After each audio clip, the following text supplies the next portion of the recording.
Well, let's start. Welcome to the C3AI Digital Transformation Institute Colloquium Series. Today, we're delighted to have Zoi Rapti with us, who is my colleague at the University of Illinois and in the math department, and you'll be hearing more about her shortly. So C3AI DTI has a mission which is to basically bring the digital transformation to the world, starting with the sciences, going into industry, and transforming what can be done by bringing in artificial intelligence and innovative solutions to many, many components of society. So there's many different organizations that are part of this, including several different universities. It's co-led by the University of California, Berkeley, and the University of Illinois, but it has C3AI as the founder of the effort, Microsoft, and many different universities that are part of us. We've already had several different colloquium, but this is it's continuing every week, every Thursday. Today, you're going to hear from Zoi Rapti. You'll be hearing from others, Vince Poor, Saurabh Amin, Sami Koyejo, and so forth. These are the ones for between now and end of October 8th. And then more in October, and even some in November. And these talks are spanning different types of research. Some of them are specifically about COVID-19, which is where we had our first solicitation. And some of them are actually on other topics, but related to the digital transformation vision. So please join us, and as many of these as you can. There's also a workshop that will be starting on September 8th, which is a very interesting combination of motivation from epidemics and networks from epidemics, but also looking at social networks and the transformation of misinformation. So there are interesting commonalities of questions and ideas in these two, and please register and join us. Everything here is free. So the workshop has some very interesting researchers from multiple different universities, organized, however, co-organized by Debaraj Shah and Leo Ying. So returning to today for today's colloquia. So we'll have a 40-minute presentation. Please hold your questions until the end of the presentation, but submit them through the Q&A. And then they will be answered at the end. There will be a 15-minute Q&A at the end. If you're looking at the Q&A and you like a question, please upvote it so that it will get answered earlier. And we will answer as many of these questions as we can. So today's talk, as I said, is by Zoi Rapti, and it's a very beautiful mathematical talk about epidemic models. I've had the pleasure of interacting with Zoi several times about her research, and I'm very much looking forward to this. Zoi Rapti is a faculty member in the math department at the University of Illinois, Urbana-Champaign. She's been working on many different kinds of mathematical biology problems. She's a co-member with me in a newly formed Biology Integration Institute, very exciting. She comes from Greece. And she has a PhD in mathematics from UMass Amherst. And before we switch over to having her give her talk, Kostas, as my co-chief scientist cohort at Berkeley, I think it's time for you to do a little intro. Thank you. Με μεγάλη μου χαρά θα ήθελα να σας παρουσιάσω την κυρία Zoi Rapti, η οποία είναι καθηγήτρια στο τμήμα μαθηματικών του Πανεπιστημίου του Illinois, στο Urbana-Champaign, και στο Ινστιτούτο Γονιοδιωματικής Βιολογίας του Καργός. Η έρευνά της εστιάζεται στη μη γραμμική δυναμική με εφαρμογές στη μαθηματική βιολογία και στη φυσική. Έχει πάρει το πτυχίο της από το Εθνικό Μεσόβιο Πολυτεχνείο σαν μηχανολόγος μηχανικός και το διδακτορικό της στα μαθηματικά από το Πανεπιστήμιο της Μασαχουσέτης στο Amherst. Ο τίτλος της ομιλίας σας σήμερα είναι «Μεταπληθυσμός και ηλικιακά δομημένα μοντέλα επιδημίας για την πανδημία COVID-19». Κυρία Ράπτη, μπορείτε να αρχίσετε. Great. Okay, Zoi, it's almost your turn. That was all Greek to me. It was Greek to all of us. I think we need to have a tradition of starting at the introduction this way. Unfortunately, we won't always succeed, but thank you very much for joining us, Zoi. I'm looking forward to your talk, and I'm going to stop sharing and let you do it now.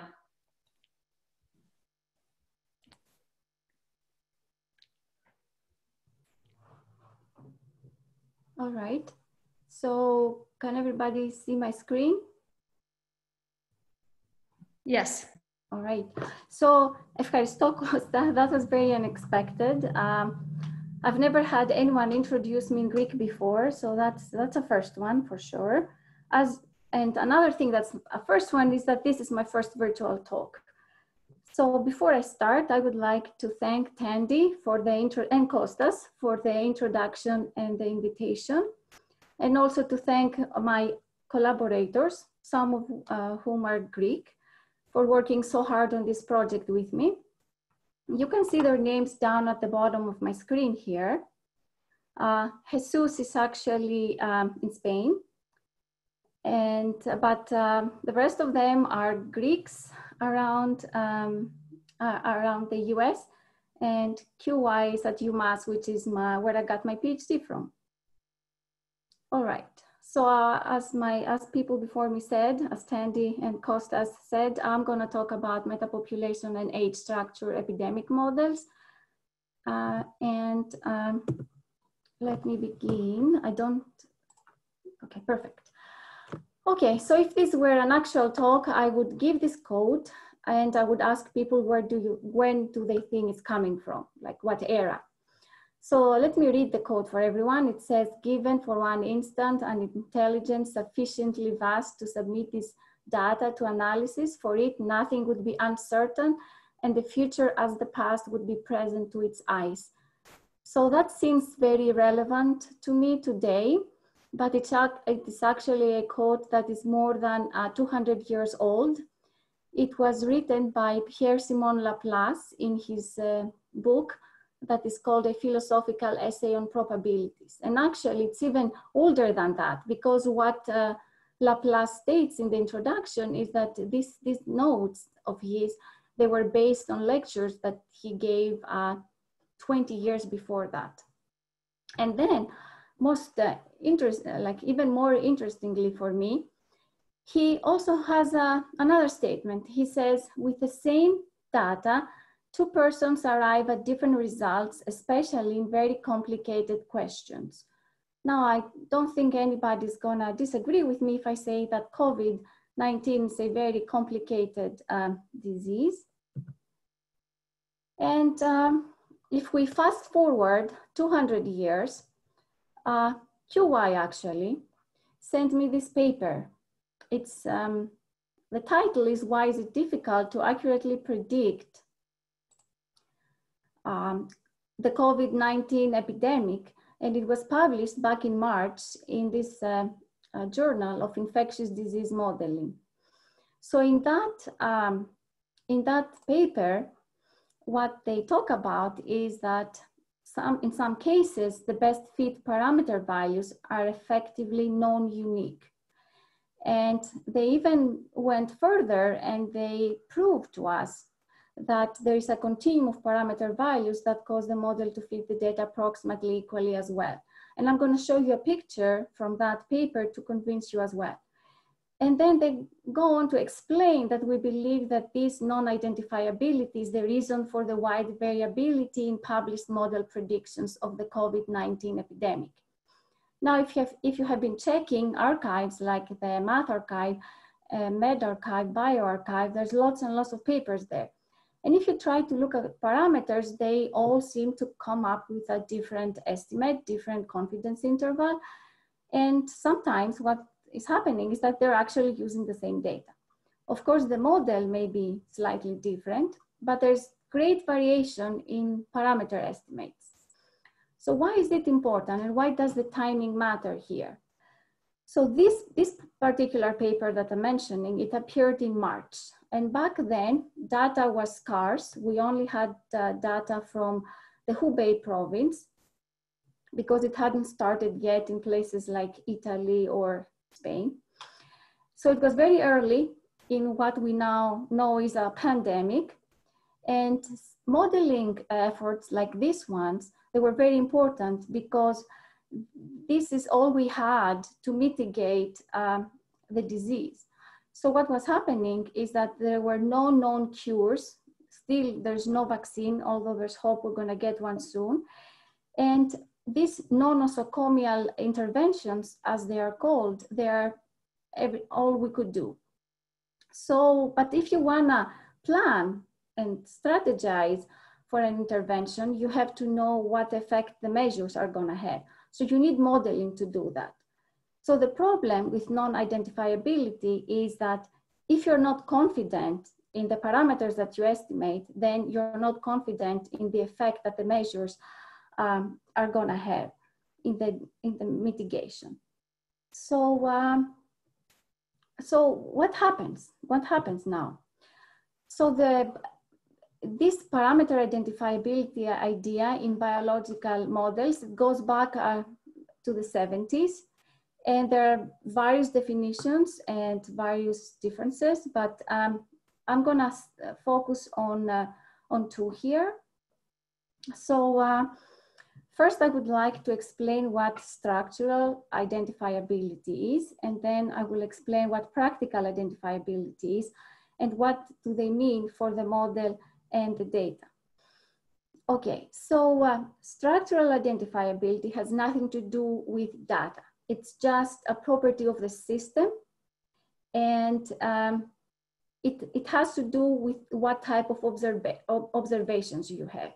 To give you an example, let's say that you have susceptibles, infectious, recovered. Let's say you have a simple SIR model, and this is the state of your system, but you're not observing everything. I mean, that's rarely the case.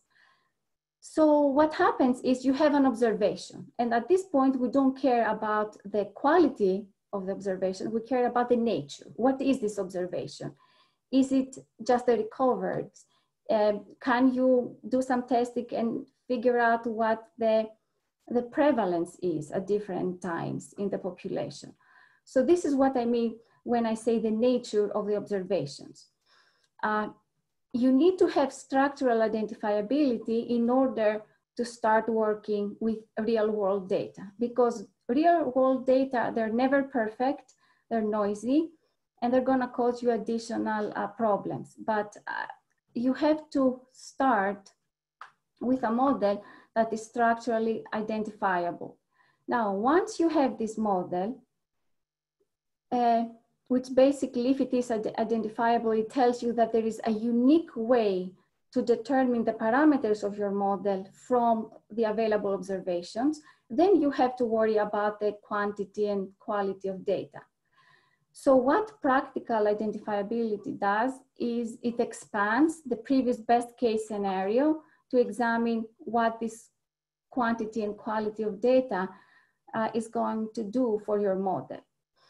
And if you calculate somehow practical identifiability, and there are different methods to do that, then it resolves the degree of certainty or uncertainty with which a parameter can be estimated from the data.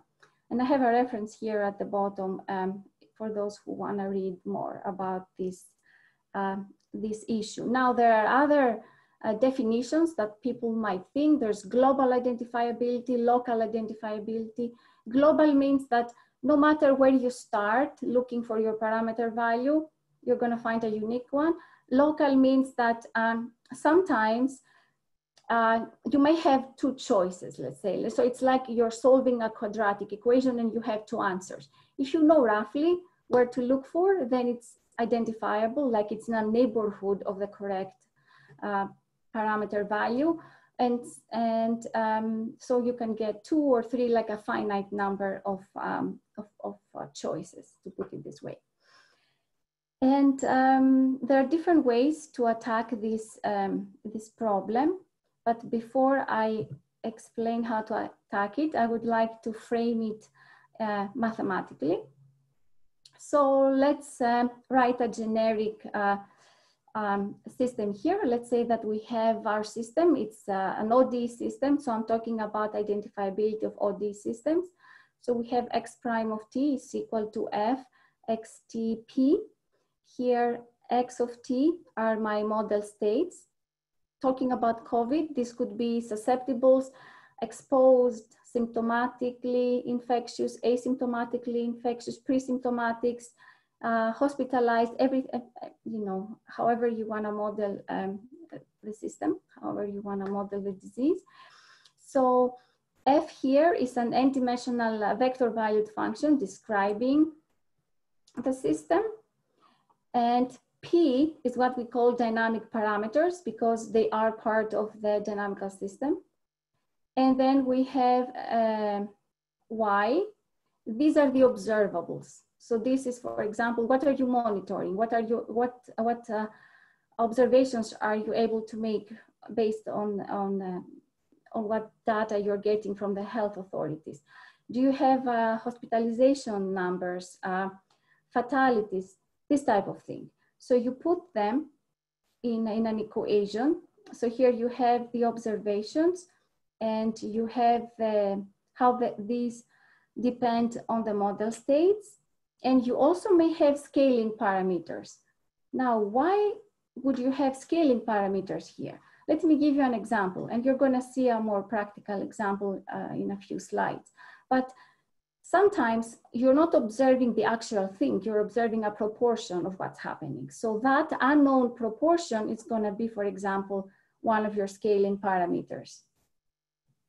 So now what's the goal of this problem, the parameter identifiability problem? So the goal is to determine the parameters P and S, and possibly also initial conditions. Because let's say at the start of the epidemic, you may not know exactly how many people were in the infectious class, how many people were exposed. And by exposed, I mean latently infected, so they haven't become infectious yet. So you may not know exactly what those initial conditions are. Okay, so what does it mean? What do these definitions practically mean? So structural identifiability presents itself as a functional relationship between parameters. What's an example of a functional relationship? That's very common. Sometimes you can identify the sum of two parameters. Other times you can identify the ratio, but not the individual parameters. So practical identifiability manifests itself as extremely large confidence intervals. Here, depending on what method you're using to find your confidence intervals, they may be very large, as in semi-infinite or even infinite, like you may not have an upper bound. So whenever that happens, that's an indication that you're encountering practical identifiability issues. So to make this all more concrete, I will take one approach. There are many approaches to identifiability. I will take the one that I think is the simplest to explain in 40 minutes. So it's the so-called differential algebraic approach. It was introduced by Odoli and collaborators almost 20 years ago, and they were looking into biological applications. So what are the main steps? Let's say you want to apply the method to your problem. What are the main steps? So first you have to rank the output and state variables. So the output variables are the Y, and you rank them all, as many as you have. Sometimes it's just one, sometimes it's more. And then you rank the state variables. Then you have this ranking with regards to the derivatives. And if, let's say, yi ranks before yj, then so do their derivatives. So in this way, you get like a natural ranking for everything. And then your goal, as a second step, your goal is to obtain the so-called characteristic set. What is this set? This is a set of differential polynomials of low rank, as low as possible. And we call it differential because in there you have derivatives and powers of the output only. And they're not supposed to contain any state variables. If you achieve obtaining that, that is the input-output relation. And what you do next as a final step is you extract the coefficients of this polynomial. These coefficients are all identifiable, it's a known result. And then you examine if the model parameters that make up those coefficients, they could be different nonlinear combinations of the parameters that form these coefficients, and you try to see if they are uniquely determined. So to make this even more concrete, I used the very simple model from the Roda paper that I mentioned. It is what I call an SIR model in disguise, because what you have here is you have three equations: susceptibles, they become infectious after contacts with other infectious. And then there is this, what they call, the authors call the diagnosis rate. It is like a detection rate, basically, how well you can detect the infectious and effectively remove them. And they can also be removed if they recover naturally without being detected and reported. And then if you are in the confirmed class here, so R, we should think of it more as recorded rather than recovered, they may die. So they have the authors of that study, they put a death rate there. So, so it's a very simple model and makes sense. I mean, it makes biological sense. It's simple, but imagine this was at the beginning of the epidemic, and there wasn't that much they could do with data that was available at the time. And we didn't know anything about the disease. Like, we didn't know how long it takes to recover or for how long you should quarantine. So let me follow the steps that I mentioned before to see what parameters or which parameter combinations are identifiable. Another thing we can do with this model is it's very easy to calculate the basic reproductive number. We have done it down here. And you can see that it depends only on beta, rho, and mu. So the death rate does not enter here at all. And that makes sense because it doesn't matter. I mean, these people, they're already removed. So it doesn't matter how they are further removed. Okay, so this is what data they had available. They had, so their data, their observation was the newly confirmed cases. Now, based on the previous model, these newly confirmed cases, they are this many. So it's rho times I. So what we need to do is take the previous equations, write everything in terms of y, its powers and its derivatives, and end up with this monic polynomial, monic differential polynomial, which is the so-called input-output relation. I have highlighted here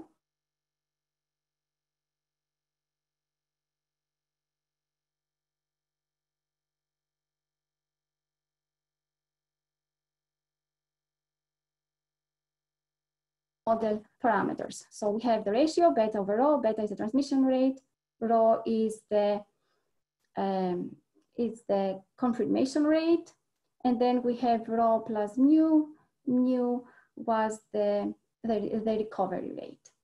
Okay, so what does the theory says? The theory says I can identify this ratio, and I can identify the ratio times the sum. So now, though, you have to convince everyone that what or which of the model parameters are identifiable. So let's assume that we have another set. So beta becomes B, rho becomes R, and then we have here rho and M, sorry, R and M instead of rho and mu. Okay, so from the first, you can take the first one, plug it into here, and then you can see that the ratio beta over rho is identifiable, and also the combination of those two, rho plus mu, is identifiable, but nothing more. There's nothing more I can do.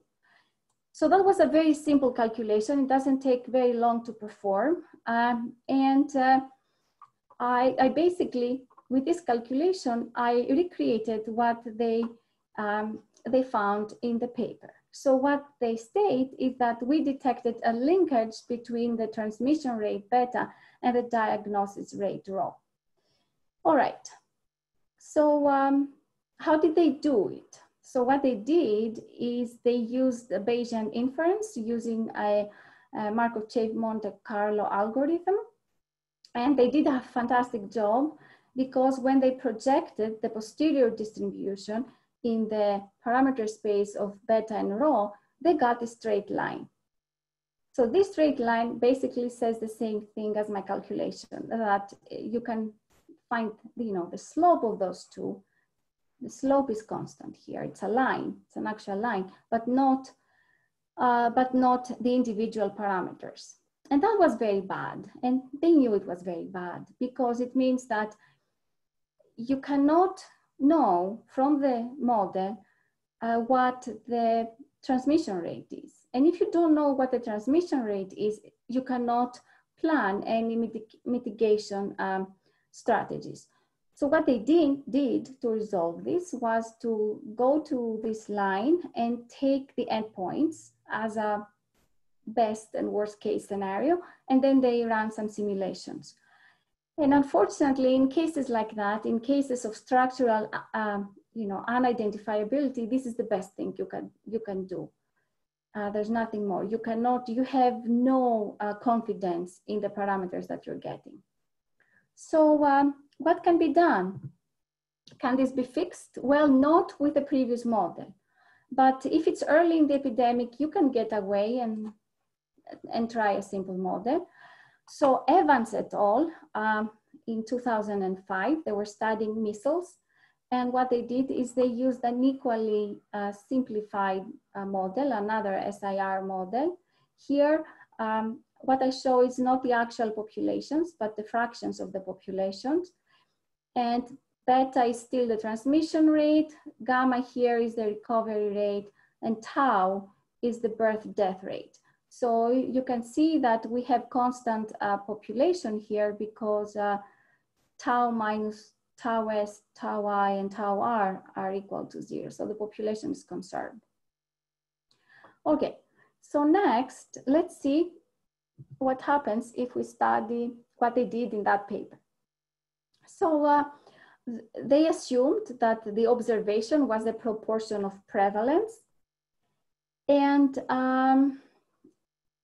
but it's unknown. Like, I don't know exactly how much of the actual infection I'm seeing in the population. Well, anyways, we have to work with what we get. So you can follow the same steps as before, and you can write down what the input-output relation is. And here, in blue, I show the coefficients that are identifiable. And then I don't want to get into the details, but basically for this model, everything is uniquely identifiable. So very similar models, slightly different assumptions about what sort of data you're getting, but the end result is much better here. Okay, so from now on, everybody, I hope, is convinced that identifiability is the first thing to look at. Otherwise, confidence intervals, they're not gonna look very great.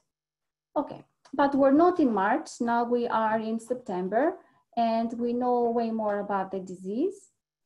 And what I would like to talk is about some recent work of ours. So we have been studying heterogeneous populations. Now, heterogeneity can appear in different ways. It could be that populations differ for epidemiological or disease-related factors, like the mode of transmission. Latent and infectious periods could be different among populations. Populations may have different susceptibility, but there also could be factors at play that are unrelated to disease. And this could be social, cultural, economic, even geographic factors. So in the past, there have been many ways to model infections of heterogeneous populations. For a review, there's the Riley paper from 2006. So it depends on the disease and it depends on the data. There could be individual-based models for hand, foot, mouth disease.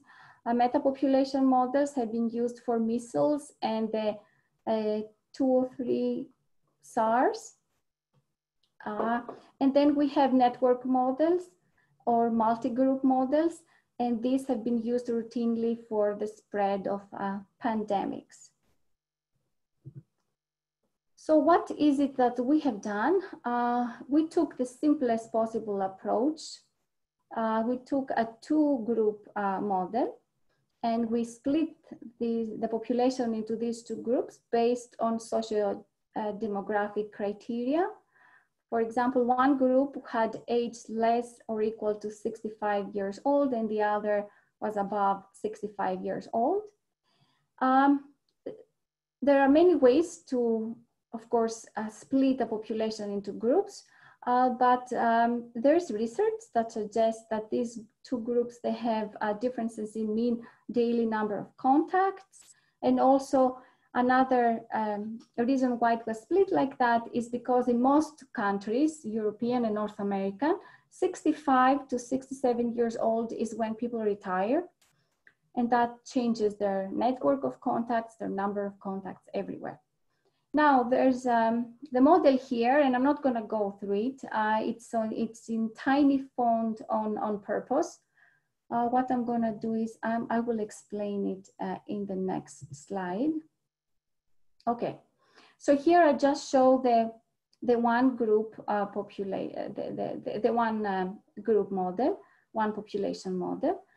So we have the susceptibles. They transition into the exposed class after contact with individuals that are asymptomatically infectious, pre-symptomatically infectious, or they are infectious. So we have these three modes of transmission, if you like. And then those that have been exposed, they are latently infectious. They're not infected. They're not infectious yet. Then they become infectious. And here we don't know actually. I mean, it depends on the population, but with some fraction, exposed become asymptomatic, and those they just recover. And sometimes those are the unreported cases, unless you have extensive testing. Otherwise, the exposed class may transition into the pre-symptomatic class. So these are the ones that are going to develop symptoms later, but they don't have symptoms right now. So they are effectively the same as the asymptomatic. So this happens to fraction 1-5 of the population. Those after a period 1/σ2, they're gonna go into the infected class. And here you have yet another split. So infectious with symptoms, they may recover without any hospitalization, or they may become hospitalized. A fraction gamma of the population does that. And once you're hospitalized, another two choices, and you either recover or unfortunately people die. I mean, we know mortality is high. And here you can see all our periods, our relevant periods. So there's latent periods. We assume it's the same for the asymptomatic and the pre-symptomatic. The incubation period is the sum of 1/σ1 plus 1/σ2 for those who are going to develop symptoms. The infectious period is 1/σ2 plus 1/m to go from P to R. And infectious period for the asymptomatic is 1/MAR. So here we get combinations of fractions and rates, and not all of these are going to be uniquely identifiable. So there are choices that people have to make. based on literature and what we know now about this disease. So what have we done with this model? We have applied this to Mexico, and you can see here just an example of the fit between the data and the model. So the red curve is the model, the dots are the data. This is the cumulative deaths for the young, what we consider the young group. And here you can see the old group. And time started in March 22.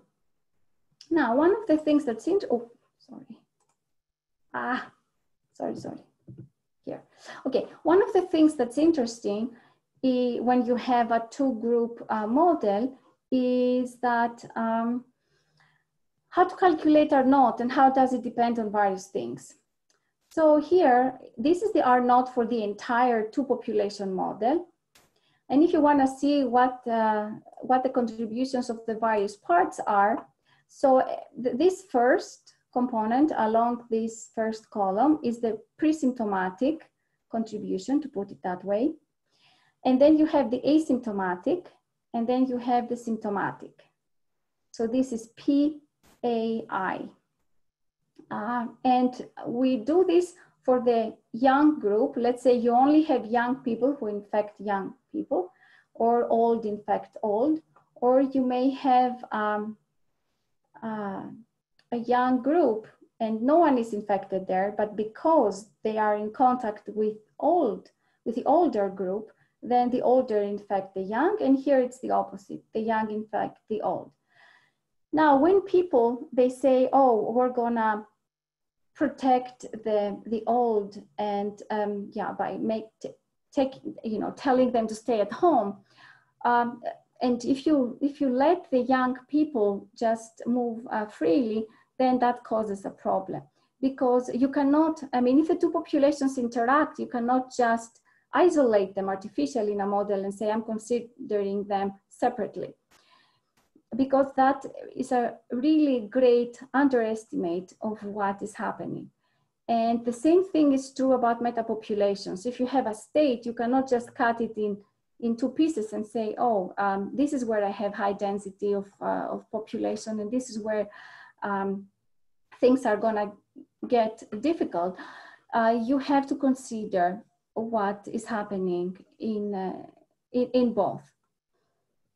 And what happened in Mexico is that there was a light form of measures that began on April 22nd. And we can see it here by this drop in the transmission coefficient. Here I'm just showing selected examples of the coefficients, not all of them. But this is modeling this decrease. And then what we proposed is that additional measures should have been taken. And just to make things concrete, we assume those measures that were taken, let's say on August 10. This is what 141 days corresponds to.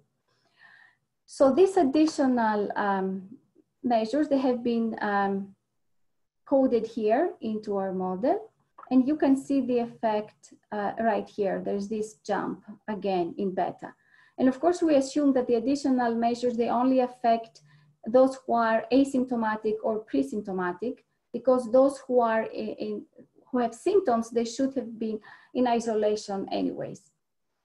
So here, like people in this series before me, they talked about trade-offs, because you don't want to, lock down the young population. I mean, they have to go to schools and they have to go to work, although sometimes that's important. So here we assumed that you have choices, and you can either restrict and place additional measures in the young population, or you can do that for the older group.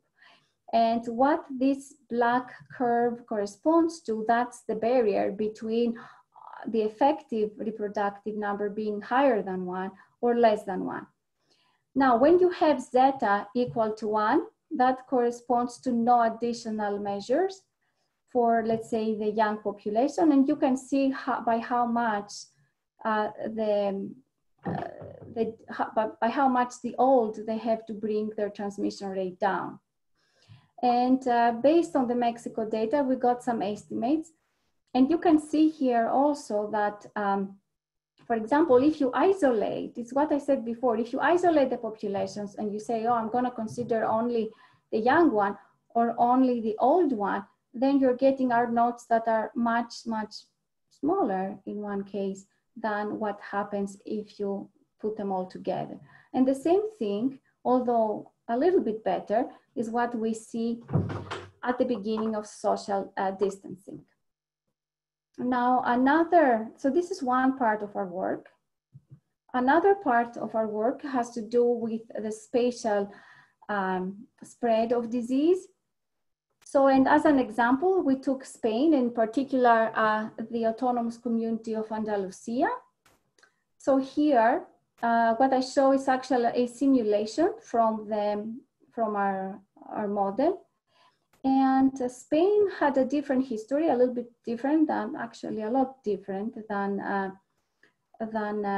Mexico, because there was a lockdown that was enforced on March 15. And they started easing that more than a month later, in April 25th. And they have been hit pretty hard in Europe compared to other countries. And here you can see the data from the government of Andalusia up to yesterday. And you can see here clearly the first wave and now the second wave, and they show different things here, hospitalizations, those who have symptoms and everything. So what we want to do now is we would like to use origin destination information to determine what the links between the nodes of the metapopulation model are. So what we will do is we will take an ODE model, and for each node here, let's say Seville or Malaga, and we're gonna leverage light duty vehicle traffic, highway traffic, and also rail travel patterns to understand how many people move from one metropolitan area to another. This is a little bit different than what other groups have been doing. So sometimes the focus is on air traffic, and the focus is also on gravity models, where the people who travel between, let's say, node I and node J depends on the total population scaled by some parameter alpha, and the total population on the other city scaled by some parameter beta, and then you divide that with a function of the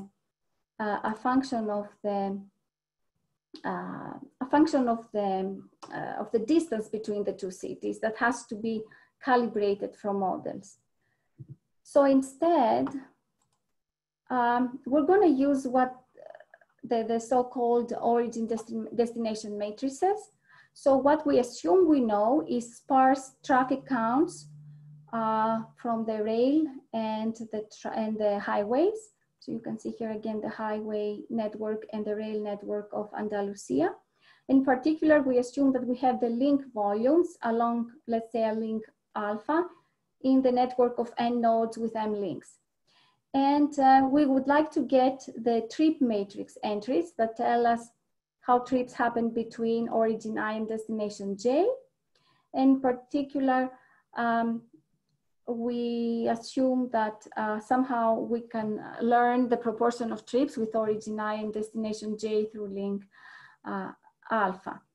So there are some things that have to be conserved here. So if you take all the trips and you multiply that with the proportion of trips that go through link alpha, then that should give you the volume along link alpha, and you can do that for all m links. And then we're gonna populate the trip matrices according to entropy maximization principles. So the idea is that, the idea that was stated by Williamson is that the most likely origin destination matrix is the one that's having the greatest number of microstates. So you can think of S like the entropy that you wanna maximize, and equivalently, you can maximize this, expression down here at the bottom of the page. So this is what our group has been doing. And then once we have that, we're gonna use a simple metapopulation model for each node. And we're gonna inform these connections here based on the trip matrices that I talked about before. So here we assume, of course, that only asymptomatic infectious individuals travel. We assume that everyone who's, you know, has symptoms, they are isolated. And this is, there are other studies where similar models have been used. There is one by Lee and collaborators in 2020 where they used a similar model and they ran stochastic simulations. And this is not all we're doing. There are different, some other projects that are in progress. So we're working on a testing, reporting, compliance model. And also we plan to apply this mobility metapopulation model to US data. And a lot of these things, they would have been already completed if it weren't for me. I'm kind of slow. So you have to blame that on me, not on my collaborators. So thank you.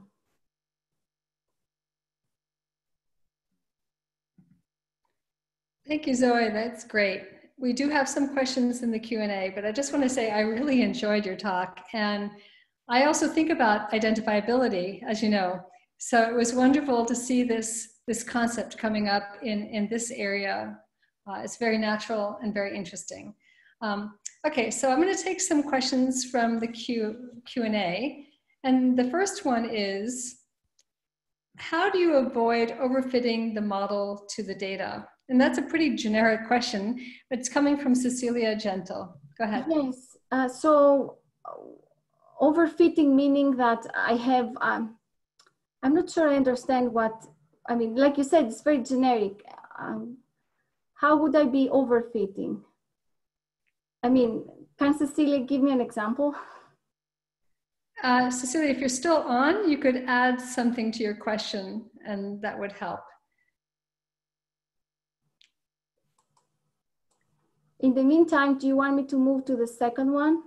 Second question, and then you can come back if she adds to it. Okay. From Juan Pablo Gutierrez, what are the additional measures you're modeling? Is it possible to model formal versus informal workers? What workers? Like health workers? I mean, for example. Yes, I mean, if you could model a hospital, let's say, or a community, but it all depends on what sort of data you're getting. I think it's pretty challenging. Yeah. Yeah. Okay. Harshit Gupta says, Kostas, you're next after this. Do you use the SIR model for the entire population in the country or for specific cities? Okay, that's one I can answer. You can do both. Like if you are, let's say, in the beginning of the epidemic and you want something fast to tell your government how bad things are going to get, you can do it for the whole country. As you're starting to get localized data, then you can do it for the community. And in the beginning, it's very difficult, and you shouldn't even do ODE models. So some of these questions are not even relevant, because in the beginning of the epidemic, everything is stochastic, and the network of contacts is very, the network of contacts is very important. So I would say that, let's say for the US in March, it would make sense to do it for the whole country. But after that, after New York started going up, then you don't have to anymore. Okay, before we turn to Kostas, Cecilia has given some more information. She's just saying an overfitted model is a statistical model that contains more parameters than can be justified by the data. So that's... Yes. No, now I understand. Sorry. Perfect. Yes. So that's what we're trying to do with identifiability. So it's very relevant. I agree with Cecilia. That's a really important question because everybody knows that you can fit any model to any data. The problem is with what confidence are you doing it? So I think our group is doing the right thing and we're not overfitting in that sense. And that's why we're taking this approach to make sure that all our parameters are identifiable, to make sure that we don't have too many. Kostas, you go next, and then there's another question in the Q&A. Thank you. I appreciate the talk. I really enjoyed it. I appreciate the distinction between structural and practical identifiability, but in general, identifiability is not a property strictly of the model, but of the model and the data combination. To that end, people have dealt with experimental design that try to structure the data in order to improve both kinds of identifiability.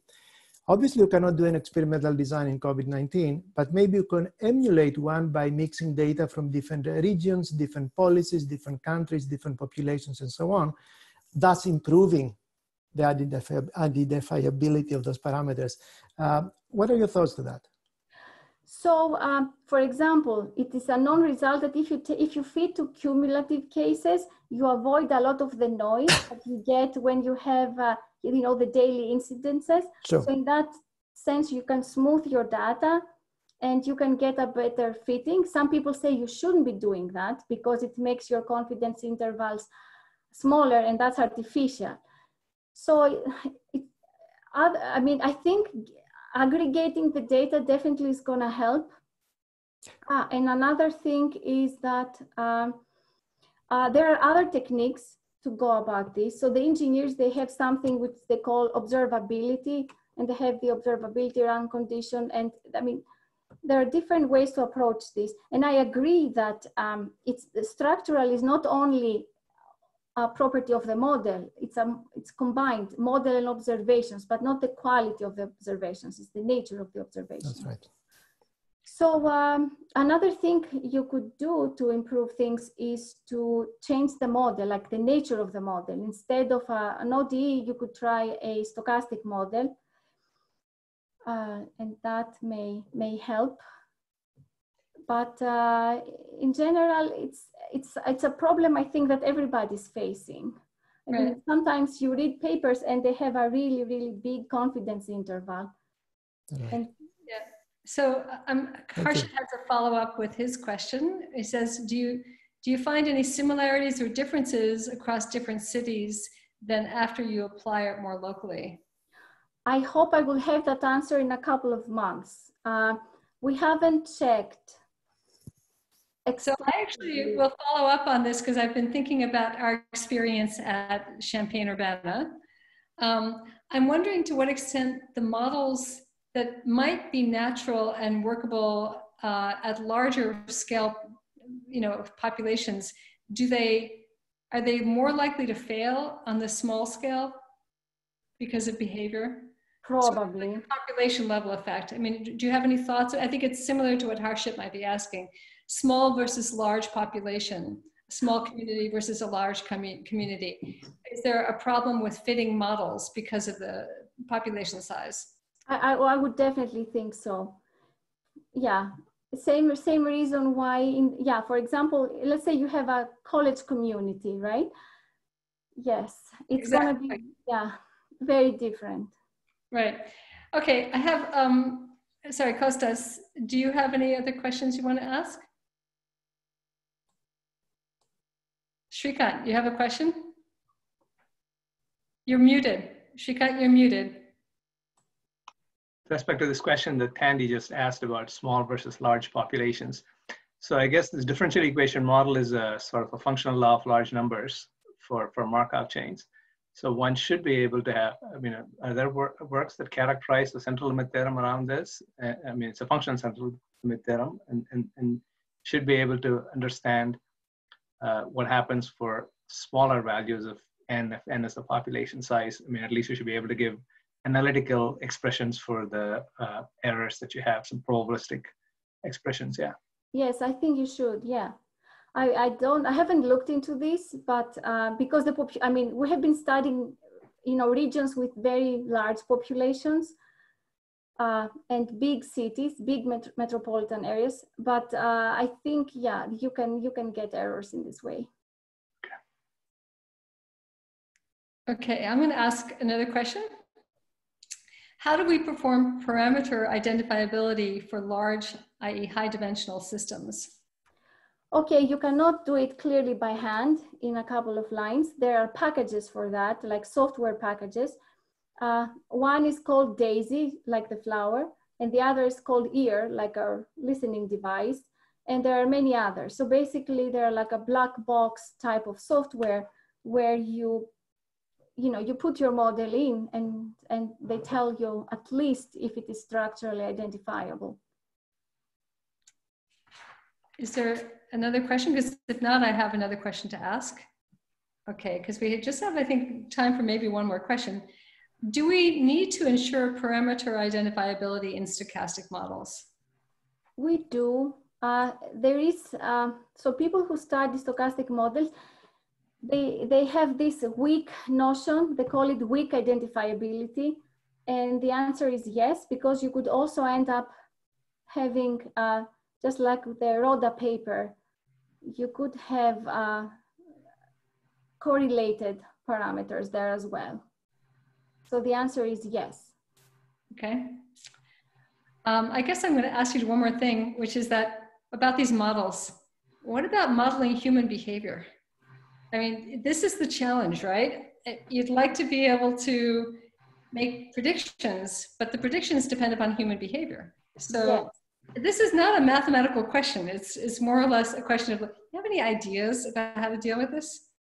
I'll tell you the truth that a few years ago, I got like a small research board proposal, and that was to study behavior in animals. And then it's very hard, even for animals that you can put in a tube and observe them, how they move up and down. Even for them, it's really hard to model behavior. I think it's probably one of the challenges that we're facing, because you have your models and they're fine, like, under normal conditions, they work fine. And then human behavior changes everything. So I would say this is the challenge. And I know why you're asking this question. Yeah, of course. we all know why this is an issue. It affects all of us, but yes. Okay, well, this is one time for maybe one short question, if anyone's got one. Okay, well, with that, then thank you so much, Zoe. That was a real pleasure. Thank you. Thank you for the invitation. And thank you, Kostas. Τίποτα. Ευχαριστώ.